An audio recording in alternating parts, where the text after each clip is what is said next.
Ayo, welcome into the CHGO White Sox postgame show presented by PointsBet. Use promo code CHGO when you sign up to get 2 risk-free bets up to $2,000. Welcome into Studio A of our CHGO offices here in the West Loop of Chicago. I'm Sean Anderson, the host of the CHGO White Sox podcast and postgame show. You can follow me on Twitter at Sean_W_Anderson, and we have the full crew in studio today. On the far left, we got Vinnie Duber, the CHGO White Sox beat writer, and I say far because he feels very, very far away from me. Hi, Vinny. You can follow him on Twitter at Vinnie Duber. And the man in the middle is Herb Lawrence. Hello. You can follow him on Twitter at Ecknerwall23. He's the CHGO White Sox community leader, and we are here joining you after a 7-0 win for the Chicago White Sox. The Sox improved to 42-45 on the year. They had a doubleheader today versus the Guardians. They lost the first one 4-1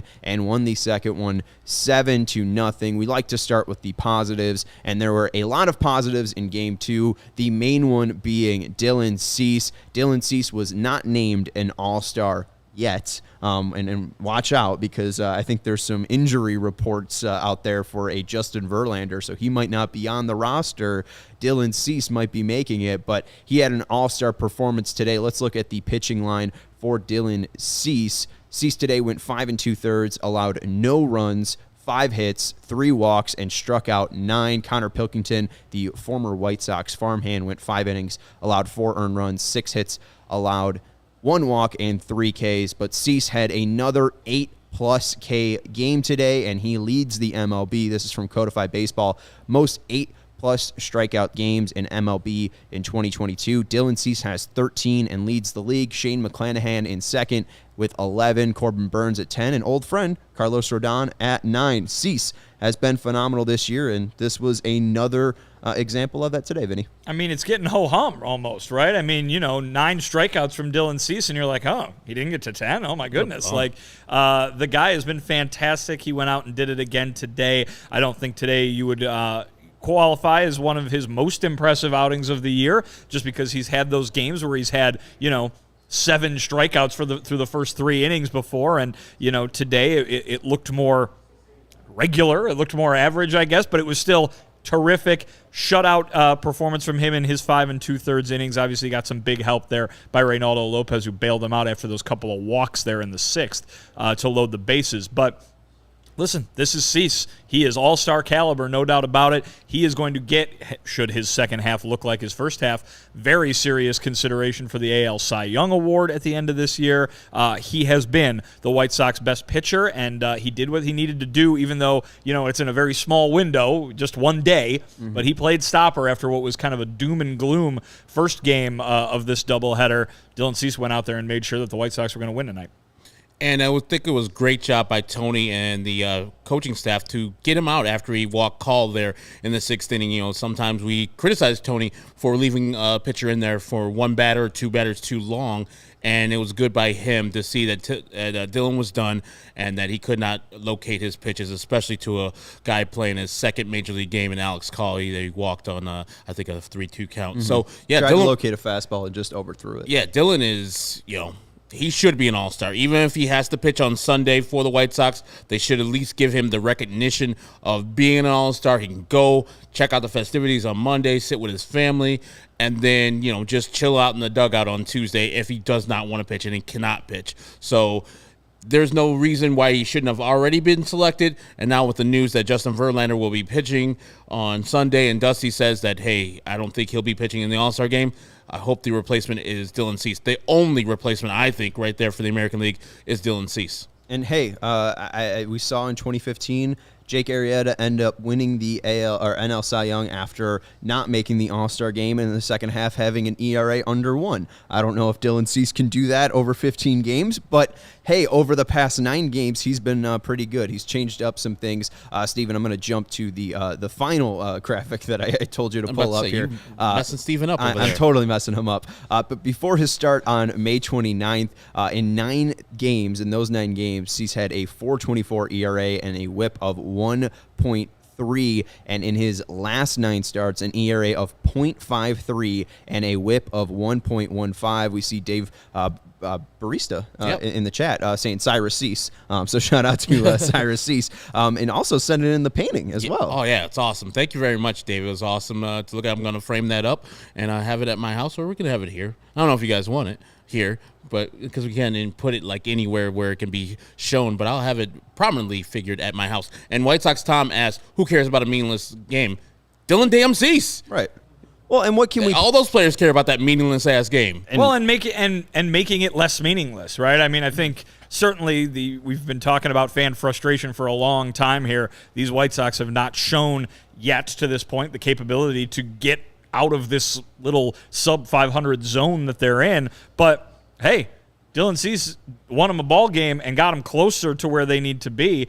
We'll see if that's how it's going to go starting again tomorrow. Who knows? The way things have gone for this team, it hasn't been that way, but you got to start somewhere, and you got to. I think I saw another thing earlier that was, this is a big road trip in which they could have made up ground, and they're just staying afloat. Well, staying afloat's better than the opposite. Right. And the way that the Minnesota Twins are playing and the way that the Cleveland Guardians are playing, staying afloat means you could make something happen late in the year, even though it really has seemed and has been so disappointing to this point. And we'll get to it a little bit later, and I know it's early on in June, but right now the White Sox, out of the Twins, Guardians, and Sox, have the best record in July out of those teams. Minnesota's been struggling a lot. Cleveland's been struggling a lot. So it's been difficult. And, yeah, I mean, even if it is a meaningless game, it's not meaningless for Dylan Cease because, first off, he just got an agent this offseason, an agent upgrade, and he's looking for a contract. So if the White Sox are looking to keep Dylan Cease, the more and more games like this, the higher and higher that price tag gets, because now, and I think Snake Eyes said it a little bit earlier, he is the MLB leader in strikeouts. He's at 142. Rue McClanahan's at 141. So this is the strikeout leader, and if he continues this will be the first White Sox player to lead the AL in strikeouts since Chris Sale when he had 274 back in 2015. So this is possibly a meaningless game, but Dylan Cease possibly making history for the White Sox is anything but meaningless. Well, and let's pump the brakes. I get the frustration, but we are far from them playing actually meaningless games. You know what I mean? Right. We are far from talking about that Dylan Cease is playing for personal stats and future contracts. Right now, we're talking about the White Sox trying to win the AL Central, and chuckle all you want, and that has been very difficult for them to look like they're capable of doing this year, but that is not a wide deficit between them and the Minnesota Twins. Sean, we were going over some of the division leaders earlier. There are teams in playoff position that are way further back of the leaders in their own division. This was another comment I saw earlier today, tweeting some stuff out about Tony La Russa and getting some responses, and they brought up the manager firings with the Angels and the Phillies, and saying, it didn't work for the Angels. They're not doing very well. It did work for the Phillies. The Phillies are over 500. This person was arguing. The Phillies, at the start of the day, had a bigger gap between them and the first place team and then their division than the sub 500 White Sox did between them and the Minnesota Twins. Well, and the Rays just won today. They improved to 47-40. The Twins right now are currently losing to the Brewers, so that would put them at 48-41. But the Twins lead their division at 48-41 with the same win percentage. The Rays will be 14.5 games back of the first place team. They are in second place and are 14.5 games back. I think the Rays are in third place. Right now, I think they just won. I think Boston hasn't gone final yet. They opened the day in third place. Yeah, I think they opened the day in first place. I think Boston's still playing. I'm not sure. Boston lost today. Boston lost to Tampa. There you go. So Tampa leapfrogs them, but still, I mean, the Tampa would be tied at first place with the Minnesota Twins. And the White Sox are 5.5 games out. The Twins are currently losing to the Brewers in Minnesota, where they don't have a fucking dome, so they're delayed in the 6th inning. Why would you I know the Metro dump was bad, but why would you just continue having the dome stadiums? Because you live in Minneapolis where the weather's not always great. It's just dumb. But the White Sox, by the end of the night, while we had our thing this morning where the White Sox played poorly, they can leave the end of the night 5 games behind the Twins, the weird-ass Minnesota Twins. Yes, and if you get another win tomorrow, hopefully that brings you closer to the Guardians. Right now, you are a game and a half back of them, so you'll be a half game back if you defeat the Guardians tomorrow, and you have Lucas Giolito on the bump versus Aaron Savali. You should have the better pitcher in that matchup. That hasn't always worked out for the White Sox this year, but it should be interesting. I do want to continue to talk about Cease because he has been a huge bright spot for the Sox. I want to look at his pitch mix from today and show you how he got it done versus the Guardians. Last time he faced the Guardians back in April, he went 5 1/3 innings, 8 hits allowed, 4 earned runs, 2 walks, and 3 strikeouts. Today, he goes 5 2/3, 5 hits allowed, 3 walks, 9 Ks, no earned runs. He was much, much better today, and I think part of that is the slider. He's used his slider a huge jump compared to May. He's just used it more and more as the season has gone on. And looking at the other graphic, sorry, Steven, not this one just yet. Looking at the pitch mix today, relying on the slider a ton. 54% of the time he used that today. The fastball he only used 33% of the time. The knuckle curve he used 12% of the time, and a 68% swing and miss percent for the slider. Absolutely dominant for the slider today. 19 swings and miss, all on the slider only. His called strike plus whiff percentage is at 35%. MLB average is at 27. Dylan Cease dominating, and it is just because of that slider. He's used that slider more and more. He's really found that pitch. It's at a nice differential between his fastball, so it kind of works like a changeup. Stoney's mentioned this before with Michael Kopech. Kopech's fastball is so fast, and then that slider is just at such a differential that it kind of works like a changeup. Cease has a changeup, but it's not a great one.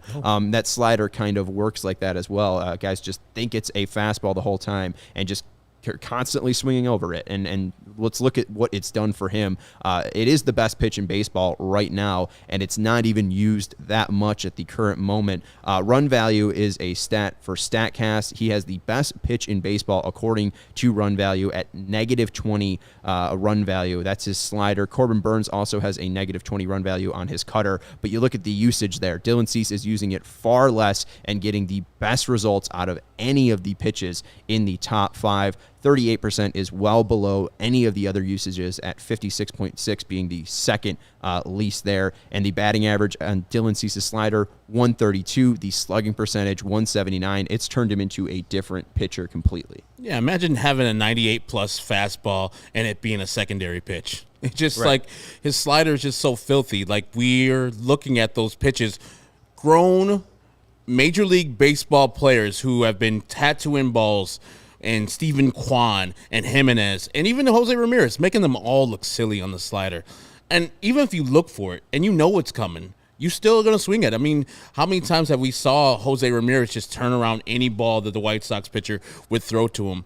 With that slider, it's the ultimate equalizer. He swung and missed a couple of those balls in the dirt. As you said, he has some deception where it looks out of the hand like his 98-mile-per-hour fastball, and then just falls off the table.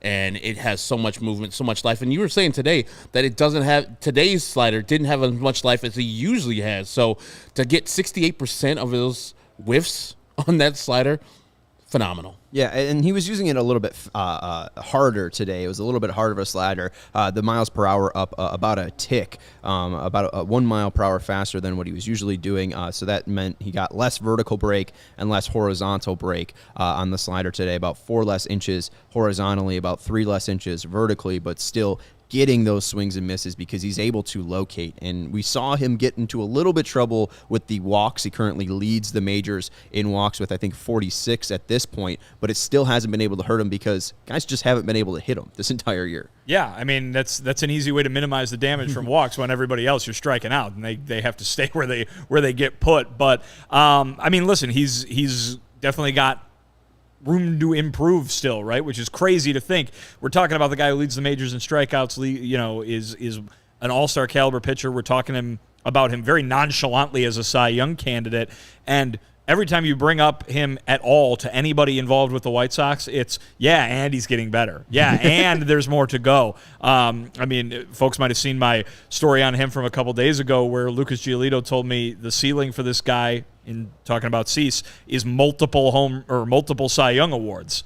I mean, now you're talking about, if that's something that actually happens, you're flirting with Hall of Fame candidacy there. So, they're very, very excited that this is what they're seeing. They're very, very excited for what's still to come. Yeah, they should be, because it just feels like the confidence is growing, the feel for these pitches is growing, and like you said, when your secondary pitch is a 98-mile-per-hour fastball, that's tough to contend And with. we're watching the game where he was facing Jose Ramirez, and the mistake slider he threw up in the zone, Jose Ramirez couldn't do anything with it because he was expecting it to go to the ground, and then also he has to protect for the 98-mile-per-hour fastball, and he was late on it. He fouled it over the Cleveland Guardians dugout. That tells me that he's fooling these guys. Like, on a hanging slider, Jose Ramirez versus the White Sox, that ball's supposed to be deposited into the right field bleachers, but no, he was very late on a ball that was, 90 miles per hour, 89 miles per hour? Mm-hmm. You should be looking dead red in that situation. No, he was confused on how Dylan was throwing him. He's becoming like a actual pitcher with great stuff. Like, he has great stuff before, but now he's playing with these guys. He's working the counts in and out. He's using these pitches in different times. Like, how many times did he throw 98-mile-per-hour fastball down the middle and just freeze guys? Like, he did that with a fastball twice, and I think he did it with a knuckle curve one time. So these guys are just like, I don't know what's coming, and when it does come, it's filthy. Yeah, absolutely. And I do want to go into this one question that they brought up on the broadcast today, talking about Game 1 and Game 2. You knew Bieber was starting Game 1. You knew Cease was starting Game 2. Why not have Cease versus Bieber in Game 1 and then have Davis versus Pilkington to, I guess, kind of give you a chance?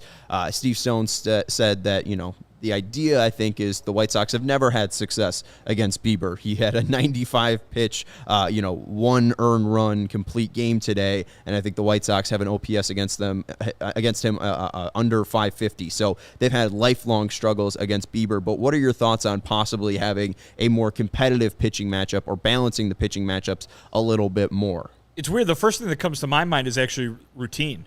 It's actually, we've seen from Lucas Giolito numerous times where he has preferred to pitch in the evening. Maybe that's just a personal preference for him. But I think, too, when you've got this weird noon start in the middle of a series, obviously Dylan has pitched, on Sunday afternoon games before and stuff like that. He's not unaccustomed to it, but perhaps the preference is that he stays in his routine and he gets ready for that evening start, that 7 o'clock local time start, that these guys are just used to doing. Starting pitchers are very, very, very dedicated to their routines, and maybe that's a factor in letting your guy kind of continue to stay in the zone that he's been in for however long. You mentioned the last 9 starts now that he's been grooving. Maybe that has something to do with it. Again, I don't think that, let's say the tomorrow was a regular getaway day kind of schedule and it happened to fall there. I don't think Dylan's saying, oh, no, I can't pitch tomorrow. But there might be something to just kind of leaving him in the regularly scheduled time slot, so to speak. The only thing I would say is that you would probably want your better pitcher pitching the earlier game just in case that first pitcher gets rocked, or like if Davis Martin would have got rocked today, now you got to use your whole bullpen, and you don't know, maybe those people will not be available for the second game, so you wouldn't have the Kendall Gravemans and the Ronaldo Lopez is maybe not available for that second game. But the way Tony used the bullpen, there's no chance of happening there. But yeah, I can understand why you don't go against Shane Bieber. You're like, okay, the hitters are not going to give him enough support. Yeah, Dylan's probably going to shove out there, give up 1 or less runs, but you don't want that effort to be wasted on a offense that's not going to get any runs off of this Shane Bieber. So let's try to get one. We know we got that second one, and see if Davis Martin can give us a good effort, which he did. And the hitters are like, 3 hits, here you go. Right. And do what you want with this. And two, I mean, if the White Sox hitters, you're kind of looking for them to win that game for you against Bieber, where, obviously Dylan Cease just completely shut down the Guardians today, that would have, if the White Sox got one run off of Connor Pilkington, they still would have won this game today. Well, I would say this, too. I think Davis Martin has shown that he can put the White Sox in a position to win. And so, I mean, let's put it this way. It's not like they were sending out a bullpen game against Shane Bieber or, a lot of people sometimes suggest this. I don't think this is what the team is thinking, but a lot of fans will sometimes look at a pitching or a pitching decision for one half of a doubleheader and say, okay, they're hoping to win one of these two kind of thing. I think they have confidence in Davis Martin, not to go out and be as good as Shane Bieber, perhaps, but to put the White Sox in a position to win. And heck, I think he did that today. Definitely. Right. And two, you're expecting that your offense will probably put a little bit more pressure on Bieber. You'd hope that he'd get to 100 pitches and force their hand to take him out. The White Sox offense never did that. So even if Davis Martin gave them a shutout today, I guess they would have won 1-0, but it would have been a real hard-fought battle right there. But yeah, Davis Martin gave them enough of an effort to get a win today. I bet against them in that game, and I bet against them on my favorite sports book. I also bet on them in the second game. So, I won money today with my favorite sports book, PointsBet. The best way to support CHGO is to download the PointsBet app and use code CHGO when you sign up. If you do that right now, you get 2 risk-free bets up to $2,000. But that's not it. If you make a $50 or more first-time deposit, you'll receive a free CHGO membership, which unlocks all the web content, and you'll even get a free shirt of your choice from a CHGO locker. That's $2,000 in free bets, a free CHGO membership, and a free t-shirt from the CHGO locker, all for making more than a $50 first-time deposit at PointsBet. If you have any questions, you can email pointsbet@allchgo.com, and we will help you out. PointsBet's your home for live in-play betting, and it just got even better. If you see an edge in the game you're watching, if your favorite team is primed for a comeback, don't just watch the game. Bet along with it live. There's more live betting, more live markets, and faster live cash-outs with the PointsBet app. So what are you waiting for? It's time to elevate your live betting game. Download the PointsBet app right now and use promo code CHGO when you sign up. Once the game starts, don't just bet. Live your bet life with PointsBet. If you or someone you know has a gambling problem and wants help, call 1-800-GAMBLER for crisis counseling and referral services. And our next partner is a brand new partner to our CHGO family. Chicago sports fans, your home for the best Chicago sports coverage, is partnering with a leader in the sports merchandise and collectibles industry. CHGO has teamed up with FOCO to secure your access to the best collectibles and gear around. Whether it's Bears, Cubs, White Sox, Blackhawks, Bulls, FOCO will have something for you, your kid, a friend, or loved one. Looking to get some new gears, collectibles, or accessories? FOCO has officially licensed gear for men, women, and kids with everything from bobbleheads to swimsuit to Crocs. FOCO has you covered with the best Chicago merchandise of your favorite team. Head on over to FOCO.com, that is FOCO.com, or click the link below in the YouTube description. For all non-presale items, use the promo code CHGO for 10% off, and we're really excited to welcome FOCO into our CHGO family here. So again, use promo code CHGO for 10% off at FOCO, FOCO.com. All right. We have a super chat. Yes, we do. Got to get to. Jared Faust says, wow, a ducking win, and I didn't mean duck. 7-0. White Sox get the win when they hit 3 home runs, which probably isn't shocking. It also helps that the pitching staff blanked the Guardians. Let's get into those 3 home runs. Jose Abreu hit a 2-run home run in the first inning. Then in the second inning, a home run was hit by a player that we'll get to a little bit later. And then in the 9th inning, Luis Robert hit a 3-run homer. But Herb, yes, you called it on the pregame. You said Josh Harrison was hitting a home run, and in the second inning, he took one over the big wall in left field at Progressive Field off Connor Pilkington, exactly like you said. I am a blind squirrel today. I found my nut finally. Yeah, I just felt that Josh Harrison has been doing so well, and a pitcher like Connor Pilkington would be the perfect opportunity for him to slug a home run off of him. Yeah, it was good to see him just turn on that ball. He's been playing so spectacularly on the defensive end, and offense has been all right, but it's good to have a 3rd home run by Josh Harrison on the year for the White Sox, and them looking like they had confidence versus somebody on the mound. Like they were taking pitches deep. They were hitting balls. They were fouling off balls early in the game, and then we got 4 runs. We're good. We're calmed down, guys. We're not going to hit until the 9th inning. But it was good to see that they took it to him early, as I thought maybe, that Andrew Vaughn hitting the ball, he beat it out the ground ball double play. And then I was like, the White Sox are not going to score this inning. And then Jose Abreu, opposite field home run to give them a little lift in that first inning, because so many times you see that and it's like deflating. You start off the game so well, and then the White Sox fail and flail in the on the offensive side. But today, good times. Listen, home runs, that's what we've been waiting to see from this White Sox team for a long time. I mean, they still rank near the bottom of the league in that category and all the power hitting categories, really. It remains surprising that a team with this lineup is not hitting more home runs than they have been. 3 home runs in one game, I think, under normal circumstances for this White Sox lineup would not be terribly notable, other than being a good job done by them. But today, the way the season has gone, it's like shocking, and finally in a good way for the White Sox after so much shocking bad for them throughout the first 3+ months here. But they need to do this on a very regular basis if they're going to turn things around, and if they're going to be anywhere close to the team that we all thought that they would be when the season started. Now, I want to ask the question to you, Vinny and Sean. Do you think the hitters get juiced up when they know a player like Dylan Cease is on the bump and say, you know what, we got a chance to win this game, so let's do this, that, and the other on the offensive side to get him that win? I think baseball is very much an individual game in a lot of ways, and I think that you'll even hear when pitchers are asked about what was it like when the offense rallied, or what was it like watching your opposing pitcher have a really good game, and it's very much like, oh well, I had to go do my job, I couldn't really impact that. I think that seeing good is probably helpful, right? And so when you've got an offense going out there and providing some early runs, that's probably helpful to a pitcher. When you've got a pitcher really performing really well, we talk about it being contagious, right? Whether it's hitting, whether it's pitching, whether it's just running, or whether it's some sort of intangible thing, I think it can all be contagious. And to see Dylan Cease go out and pitch as well as he's been pitching for the last 10 starts now at this point is obviously going to be a positive thing for everybody in that locker room.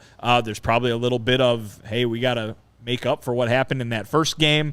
There's probably a little bit of just, it finally worked. So, I don't think you can really peg it down to one reason why they have 3 hits in the first game and score 7 runs in the second game. But, Well, I hate to peg it down. I think it's just because there was a left-hander on the mound. I mean, that's the real thing. I think it's less about Dylan Cease being on the mound and winning it for the Gipper here. The White Sox, before today, had an OPS versus right-handers at 662. That's probably around 660 now after how bad they were against Bieber. And against left-handers, they have an 800 OPS. So, sure, but I would say this game looks a lot different from a how do you feel about the win standpoint if Luis doesn't hit that home run in the 9th inning. Yes. That's just true. Because a 7-0 blowout win is a lot different than a 4-0 win where the pitching was fantastic, but the offense got all their runs early, and even their 4th run they scored on an error. Mm-hmm. So I think, again, it's one swing of the bat. You know what I mean? You hate to say that it's going to do anything, but it certainly, in hindsight, makes the game look a lot different than it could have otherwise. Yeah, and that's fair, because even in that moment, if it's 4-0, Luis doesn't hit that home run, we probably see Hendricks. And I think that was a good point made by Jason Benetti. I think they ended up saving 3 arms that just didn't end up pitching today, Hendricks being one of them. I think Joe Kelly pitched in the first game. But they saved Hendricks completely today, so they'll have a fresh and ready to go Hendricks tomorrow, no matter what. So absolutely, it's a good point that that home run by Robert is for naught, and that was off a right-handed pitcher anyway. So that was definitely good to see. But yeah, I don't know if they get up more for Cease or not. I just think it's all about strategy. Cease would be 18-0 or whatever it is if they got up for it every time. So certainly that's the case. But again, and Cueto's been so good; they're 5-6 when he's on the bump. Exactly. I mean, it's just consistency. It's just they've got to find consistency. A night like tonight makes you think, or reminds you of what they're capable of doing. but you got to do it on a more regular basis, certainly a far more regular basis than they've done it this far. Right, and part of it, too, is walks. They didn't walk in the first game at all. They had 3 walks in the second game, which was great to see. And also you saw deeper counts in the first game. A lot of at-bats were against Bieber where it was 3 pitches or less where they were getting out on. I think there was a stat from Jordan Lazowski that said there was 49 outs in the series before Game 2 today, and I think 31 of those were an out made before the third pitch of the at bat. So I think it's all about approach, it's all about plate discipline, and it's all about aggressiveness. I think the White Sox are clearly way too over aggressive, and I just think that plays into part of it. You're seeing a left-handed better, you see better, the pitch is a little bit better, leads to more walks, leads to seeing more pitches, and leads to more damage. And I'm sure they're probably more jazzed up when they do see a left-hander because they treat them like they do with the 800 OPS that you figured. But Pilkington's no different than the right-handed pitchers that they see, and they struggle mightily. And I get it. It's different side of the mound, and so it comes out different, and you can see the ball a little bit better if you're a right-handed hitter, and the White Sox really don't have lefty power as of yet. I mean, Gavin Sheets has shown a little bit. You saw Moncada with the home run yesterday, but it's been few and far between with lefty power or power in general. So, yes, I think also a mindset, they're like, oh, we got a lefty. Let's get up. Let's go, guys. Let's go. And I'm sure that's the mentality. Somebody like we do has a filthy slider, like, it's going to be a tough day out there. The mindset has to be different when you got a pitcher on the mound. Like tomorrow, Aaron Savali, it's like, hey, dudes, we've had success against Aaron Savali in the past. And, yes, sometimes he's had our number. But F Aaron Savali. Let's go out and crush this dude and give Lucas a chance to win this game. And because I know Lucas in his last couple starts has more likely than not given us a chance to win these games. So let's go and crush this dude like we did with Connor Pilkington. And hey, I mean, they think that that's the key. Certainly, talking to Liam Hendricks, that's what he says the key is they need that mindset back. They need that attitude back. I mean, you remember Tim Anderson, all the stuff that he was saying in the offseason before the 2021 year. Yeah. When he's saying they're clearly better than the Twins, they're the best team in the American League. I mean, they thought that. Yeah. You know what I mean? And I think that you heard after 2021 that was something that maybe had been missing. That in 2020 they thought they were going to go out and step on everybody, and maybe in 2021 that was missing a little bit. Or at least toward the end, especially in the playoffs. This year they haven't had that attitude yet, or if they have, it has not worked out. I think that if they suddenly think what they used to think, that they can go out there and beat everybody. And granted, that's hard to do when the record is what it is, and you're experiencing these defeats on a pretty regular basis. But according to Hendricks, that's a key here is getting that mindset back and getting in your head that you can beat these guys before you actually see yourself doing it. And you'd love to see it too, because this team is just, you could just look at any stat, but I think this just kind of shows that mindset not being there. The White Sox now just tied the Kansas City Royals for home run total. They both have 72 home runs this year, which is ugly. 25th in the league at 72 home runs, which, you look at that Royals lineup. They just got rid of Carlos Santana, and somehow they're they're still not hitting. They're still hitting as good as the White Sox power wise. So you got to fake it till you make it. If they don't believe it, trick your mind. We are the best. Fake it until you make it, and then you can visualize it, and then make sure it happens in the games. And then once you see it, continue. Well, and hey, the positivity will continue. Visualize it, and maybe you just start maybe manifesting it. Maybe you start putting better things into your body, like Owen. I have to tell you about Owen, which stands for Only What You Need. Owen is a 100%, thank you, plant-based protein shake that gives you nutrition that works as hard as you do. If you hit 3 home runs in a game, you're going to need something that's free of artificial ingredients. You're going to need something that's allergy friendly. You're going to need something that's gluten or dairy free, because clearly, especially when it's hot out, as we know from Ron Burgundy, milk is a bad choice. So you can go with a damn hot dairy-free option in hot-ass Cleveland, and it's easily digestible when you're running around the bases. I've used it when I have been moving around or post-workout, and it does provide me with a great sense of energy, fuel. I feel well-rested, and I feel well-energized. I think it's a great boost of energy for me when I'm having one of those hard physical labor days,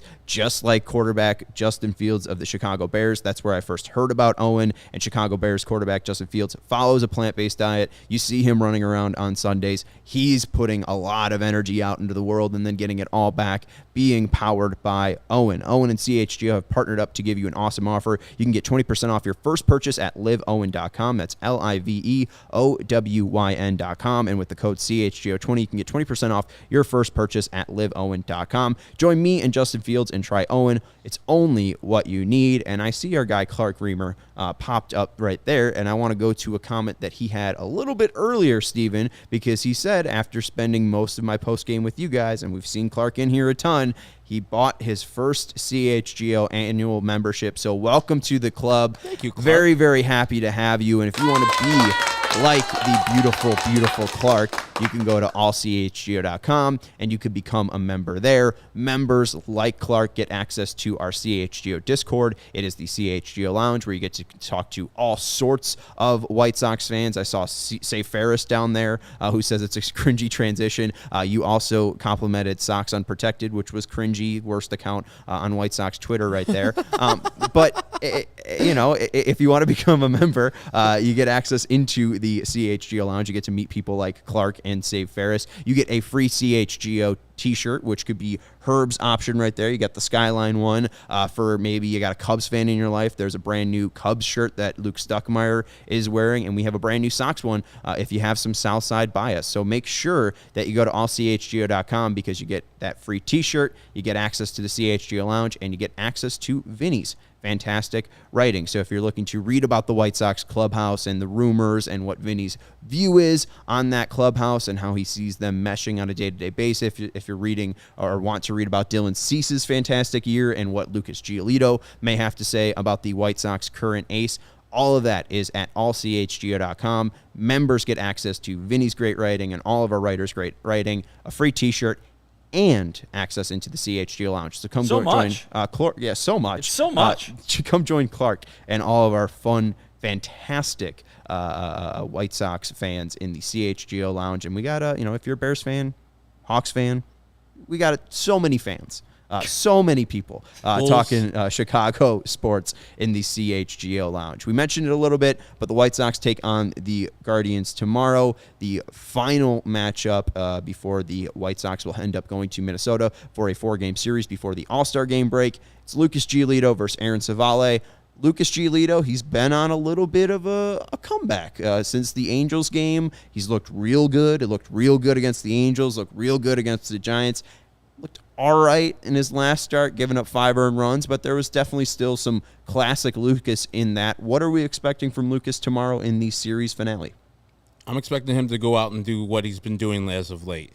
Trusting his pitchers, trusting the catcher to put on the right signs, and focusing on just executing the next pitch. It seems so many times that he had troubles is where he just lost focus in one inning, and you would just get beat. Like the last game, some of us thought that he was left in the game for a couple of hitters too late, but it's his job while he's out there to execute his pitches. No matter if Tony or Ethan Katz is not taking him out of the game, hell, do your job. And versus Cleveland, this is a big one. This is what we need. We need to split this series and go to Minnesota no further back than, currently it's 5.5 games. The Twins are currently losing they've resumed that game to the Brewers in the 6th inning. So we could be 5 games after tonight, and then if we win tomorrow and the Twins happen to lose to the Brewers again, go to that game and on Thursday where it's tied up, or we can have a chance to be tied up before the All-Star break. So Lucas just has to execute his pitches, not worry about all the stuff on the outside. Whichever pitch is working, a secondary pitch, whether it's slider or his changeup, use it.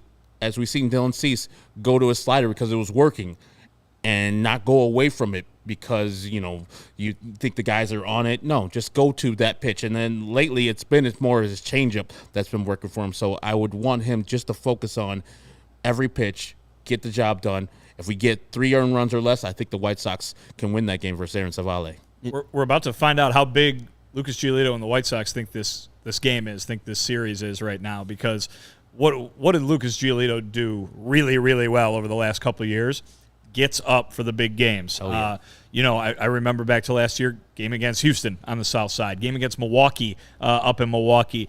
He comes to play against good teams in big moments. Obviously, you can go all the way back to the 2020 playoff game in Oakland. Possessed that game. And then what about throwing against Minnesota up in Minnesota? That's 2019, strikeouts? right? I mean, Yeah. He gets up for them. He gets up for these big games. He knows when the lights are the brightest. He knows when they need a win. Obviously, he has not been the guy that he wants to be so far this season, but it's in him. And you know that he has been working every damn day in between with his buddy Ethan Katz, to get back to what he considers normal. So we're going to find out exactly how big of a deal these White Sox think these games are, because Lucas Giolito, the guy that feeds off big deal games, is going to be on the mound tomorrow. Liam Hendricks called it crucial, called it crunch time last week. Now we're going to find out if they really think that. So I want to talk about that Liam thing in a second, but let's just go to Lucas versus Cleveland, because if this is that big of a game for the White Sox, this is the guy that you want on the bump for the Sox. Since 2019, he has had 4 starts versus the Guardians where he's allowed at least a run. Outside of that, he had a shutout. One or less, or one or more. Hold on. So so he's had. Let's do the math here, because I'm the math guy. You are. He has had 5 starts, allowing no runs. Okay, that's very good. He has allowed 1 run in 2 starts. Okay, and he has allowed 2 earned runs in 2 starts. Okay, so 5 starts of no earned runs, 2 starts of 1 earned run, and 2 starts of 2 earned runs, for a total of 9 where you would allow 2 or fewer. Thank you. And if we keep doing the math a little bit further, that is 9 starts, and that is 9 earned runs. So that's pretty damn good. That's good. Yeah, that'll work. That If he will gets work. any I of those can't get the performances, ERA together. I'll take any of those performances with Lucas Giolito tomorrow. Any of them. The 0 runs would be awesome, too. Well, and last game that he had against him, 7 innings pitched, which I think is a real crucial part for this White Sox team. Dylan wasn't able to get to 6 today. Reynaldo Lopez did a fantastic job coming in for relief for them today. But if Dylan's able to go out, or Lucas is able to go out and give them 7 innings tomorrow, I think that's a huge relief for the Sox, because then you get a truly fresh bullpen, or as close to a fresh bullpen as you can get going into that Minnesota series. But let's go to the Liam comment, because I think we all felt that. It was 15 games versus the AL Central in 14 days. Then it's 8 games in 7 days versus the AL Central, and you see, you get off to a 1-2 start versus the Guardians in that 8-game stretch in 7 days, and then versus Minnesota, you get down 1-2. It felt like this team wasn't even giving themselves that leg up. So I don't know. What have you thought about their way of coming out of the gates in these big moments or big stretches? Because Liam obviously notices it's a big stretch, but they're coming out and starting off 1-2 in those big stretches. I mean, that's been the season. That's been the story of the season. They do something big that looks like it's going to be the launch for them, and then they take a step backwards. And whether it's because a guy gets injured, whether it's because they lose in an embarrassing fashion, whether it's because they make some mistakes on the base paths, whether they get an uncommonly bad start from one of their starting pitchers, or just can't hit, which of course has been a year-long thing. That's really been the story of the year, is that any big moment that you would get going, that you would get excited for, is slammed shut. The door is slammed shut right on you, be it the next day or 2 days later. In order to dig out of this hole, they got to string together wins. I know we've got people have been saying literally the entire thing that, you can't talk about a turnaround until they win 5 games. Yeah, you're probably right. Probably might even be a little too early to talk about a turnaround if they win 5 games, because that just gets them a little above 500, right? I mean, they need to turn this around in a big way. They're not going to do it if they keep doing what they've been doing all year, which is every time something good happens, something bad comes along to counter it.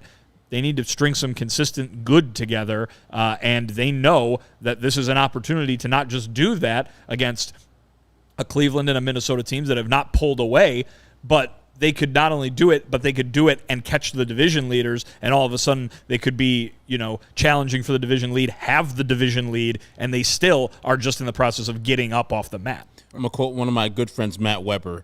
The White Sox have played their worst baseball and are only down 5.5 games. The players got to think about that all the time. It's like, we've played like shit, guys, and that team's not going away from us. Let's start over the season. whatever happened in the past is the past. We're a better team than Minnesota. We're a better team than the Cleveland Guardians. And start believing in that stuff and go out from here on out and play the way you need to be played, because they have the easiest schedule out of the 3 teams here. So that's all they have to think about. Like, we haven't played our best. And yes, good congratulations to all the teams, all the people dunking on us and talking about our manager and talking about our front office and our owner. But hell, we still have our destiny in our own hands.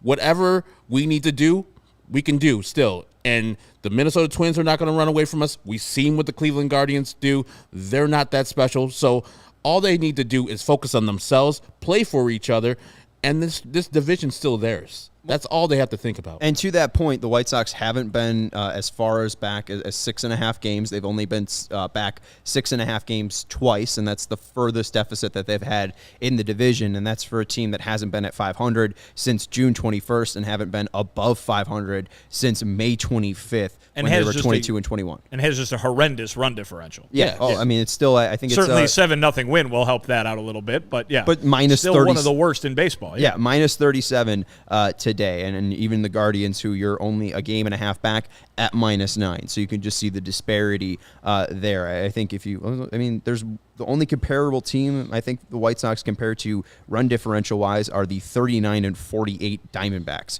who are in 4th place in the NL West. Dallas Keuchel's Arizona Diamondbacks. Yes, his Dallas Keuchel's Arizona Diamondbacks and your mean Mercedes San Francisco Giants competing for 3rd place in the NL West. And we kind of talked about this, the fact that the White Sox are still in it, even though they've been bad since May, basically a below 500 team since May. But let's look at these stats by month. This is the AL Central's record by month. We don't need to pay attention to Cleveland. We don't need to pay attention to Kansas City or Detroit in this. We'll just pay attention to Minnesota, Cleveland, and the White Sox. In April, Minnesota went 12-9. Cleveland went 9-12. The White Sox went 8-12.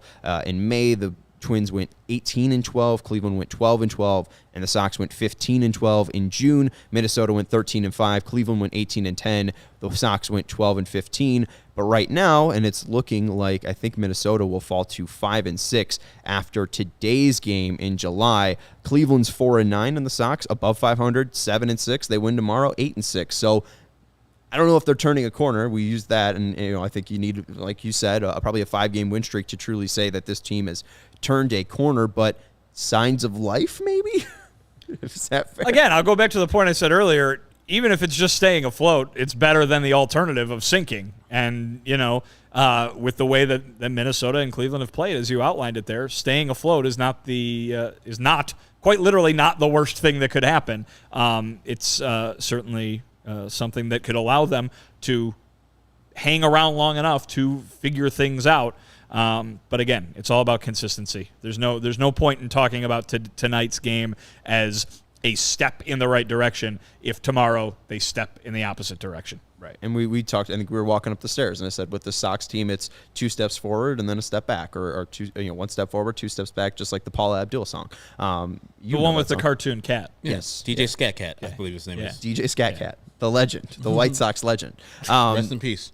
And rest in peace to DJ Scat Cat. I mean, the thing was in the 90s. DJ Statcast? It's not DJ Statcast. It's DJ Statcat. Yeah, scat. Like jazz, scatting. Yeah. Scat I'm cat. the scat man. You're killing him even more. He's rolling in his grave right now. R.I.P. DJ Scat Cat is dead? Cats don't live that long. It's in the 90s. He's a cartoon. He's a fictional character. Bugs Bunny isn't dead. That's a bunny, though. But do bunnies live that much longer than cats? Probably not. Yeah. All right. Who's a cat? Who's a cartoon? Sylvester. Sylvester's a cat. Tom died like 7 times. Well, he's got 2 lives. Yeah, 2 lives to spare. There you go. White Sox taking on Aaron Savale. I do think this is one hell of a matchup for the Sox. This is kind of what you need. You want Lucas Giolito, that red ass mentality that he's shown in postseason games before. You mentioned the Minnesota start back in August. This is the guy that you want on the bump to hopefully at least split the series against the Guardians. Giolito, I finally got the full stats, but since 2019, after he stopped being the worst pitcher in baseball. Worst pitcher in baseball. Thank you, Vinny. 9 games started versus the Guardians. 59 innings pitched. He's allowed 6 earned runs. That's an ERA of .92. He's got a whip of 1 versus the Guardians. It's been total, utter domination versus the Guardians for Lucas Giolito. The Guardians are hitting 188, 259, and 285 versus Giolito for an OPS under 550. So it sounds exactly like what Shane Bieber does to the White Sox. So they have their stopper, hopefully, their ace to put all their eggs in their basket tomorrow, and they're going up against Savale, who, against the White Sox in his career, 35 innings pitched, 20 earned runs allowed, an ERA of 5.14, and 8 home runs allowed in those 35 innings. 4 last year in 7 2/3 innings. This is the guy that you want to face because he's been bad. He's got an ERA over 5. Like, I know we've talked a lot about this year, Herb, and the White Sox going up against right-handed pitching, but this is a guy whose ass you've kicked every time you've seen him, basically. And I'm sure, like the Cleveland Guardians going into tomorrow, this fucker's been great against us. I mean, this Lucas Giolito has been dominating us for a long time. I'm sure the White Sox hitters are going to sleep like, man, we got Aaron Savale tomorrow. Let's eat, guys. Let's go and attack them like we usually do. So that's got to feel good going into the game. I mean, we see this with people who, like you were just talking about, Shane Bieber, the White Sox, I'm sure were like, golly, this is a really tough pitcher. And you saw what Tony and the pitching staff did. They're like, we don't want to have our top guy go against Shane Bieber because we know he's going to shut down our guys. So that attitude, that mentality is instilled right there in both teams. And I believe the White Sox will do what's necessary to get the job done tomorrow, to get out of Cleveland with the 2-game split, which I think, and I told you before when I think it was our Friday show after they lost to Detroit, all I need them to do is go 4-4 on this road trip. I don't care where they come from. More likely, I would want them, if they're only going to win, they're going to win the majority of the games in Minnesota, I would take that. But 4-4, I know we want to try to catch these guys all up in one time, but no, just hold water. As Vinny was saying, just don't lose ground. You stay here, you beat Cleveland, go to Minnesota and get 2 games out there too. So, yeah, I think they're going to have a good mentality tomorrow and start the game off right versus Aaron Savale. And maybe we can just expand that conversation. If they go 4-4 over these last 8 games, they'll be 2 games below 500 heading into the All-Star break, and we can kind of just end the discussion here. If the White Sox are sitting 2 games below 500, you guys confident that this team could win the AL Central at that point? Oh, yeah. Yeah, that's all they need to do because all the games they have remaining with Minnesota, who's leading the league, are leading the division right now, and still a lot of games with the Guardians. So, yeah, if they hold water, I still believe the White Sox can win this division. Losing this game tomorrow and then going losing 3 out of 4 to Minnesota, that's going to put you in a trick bag. Still have a chance, but I'm going to have less faith that the White Sox can get the job done if they do not win these games out in Minnesota and tomorrow's game in Cleveland. Could they do it? Absolutely. Have they shown that to this point this season that they can do it? No, they have not. So are they going to do it? I have absolutely no idea. See, and I got this one guy who's like all up on Vinny's jockstrap in my Twitter mentions, being like, Vinny carries water. Come on. Like, Vinnie Duber is not giving you crap. Vinnie Duber is just telling you what they're saying, and he clearly, I mean, you have seen this team play baseball. You're not selling a bill of goods here. I don't know. I just want to defend my guy because, I don't know, people annoy me on Twitter, like most people. But anyways, that's going to do it for the CHGO White Sox postgame show. You can follow everybody on Twitter. That's Vinnie Duber. You can follow him on Twitter at Vinnie Duber. You can follow Herb Lawrence on Twitter at Ecknerwall23. And you can follow me on Twitter at Sean_W_Anderson.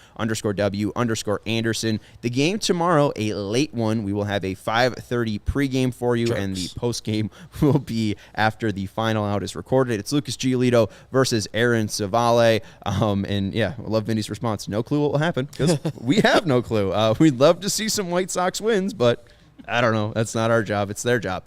You can follow the Twitter account at CHGO_White Sox. We appreciate Stephen Nicholas for his production, and thank you for everyone that is hanging out in the live stream and the live chat. Very fun to chat with all of you White Sox fans, and thank you, Clark, for joining us at allchgo.com. If you want to become a member, sign up. You get access to free articles, you get a free shirt, and you get access to our CHGO Discord. It's a lot of fun there. But thank you to Fleetwood Mac for your 1979 album, Tusk. We'll talk to you tomorrow. Go White Sox.